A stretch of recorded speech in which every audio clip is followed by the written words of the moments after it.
培愛學校，一所用愛寫下歷史嘅學校。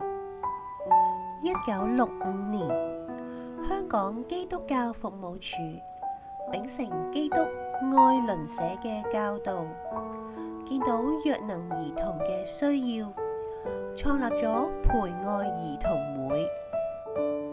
從嗰一刻起，以愛培育就成為我哋不變嘅初心。從1965年嘅一間小小教室，到今日守護160名孩子嘅成長園地，培愛嘅故事不單止係教育嘅歷程，更加係恩典嘅見證。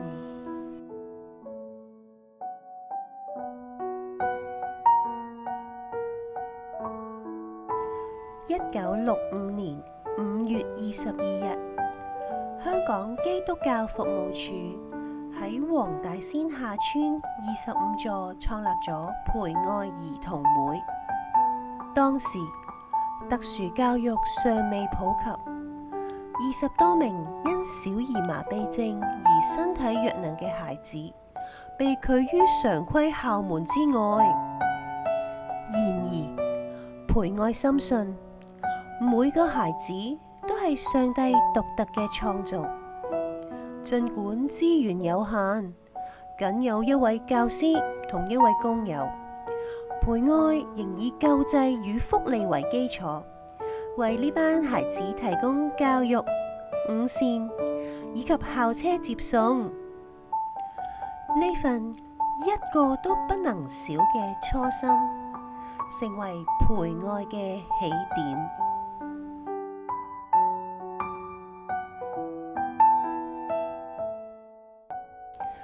1970年代，政府以智商劃分特殊兒童服務，培愛改名為培愛特能訓練中心，集中服務中度智障兼多重障礙嘅兒童。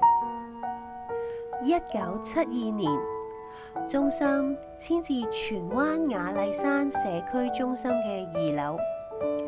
校舍雖然簡陋，恩典與愛卻從未離開，教師增至3位，仲有社工、廚師加入團隊。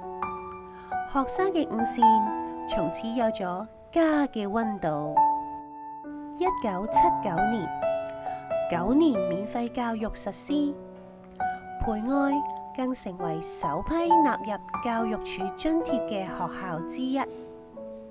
培愛學校正式誕生，從此喺特殊教育體系中扎根，為肢體傷殘兒童開啟學習之門。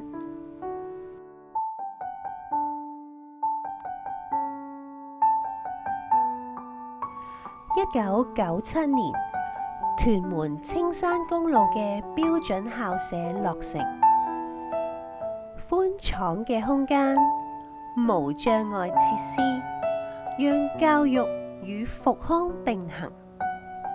由於宿舍名額不足，2014年學校再度遷至屯門恒貴街，擁有8000平方米嘅新校舍同宿舍，180個學額，60個宿位。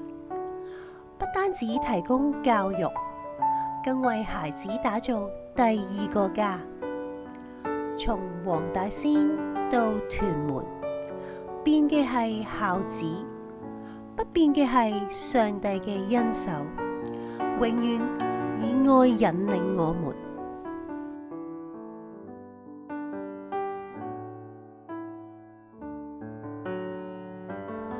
今日嘅培愛係教育與科技嘅共舞，22個教學組別細心照顧學習差異。身處綠化嘅校園，孩子們透過種植領悟生命教育。喺 STEAM 課程裏面，學生用科技突破身體限制，探索未來嘅可能。教師係引路人，家長係夥伴，而我哋共同嘅信念從未改變。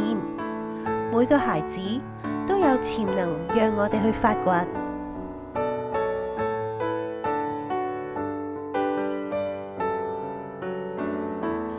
60年前，我哋因基督嘅愛踏上呢條路。60年後，呢份愛從未改變，流淌喺每堂課、每次復健同每聲鼓勵中。未來，讓我哋同家長、社區同心前行，喺呢條蒙恩嘅路上，讓每個孩子活出上帝眼中嘅珍貴模樣。培愛學校，以基督的愛為名，與你同行恩典之路。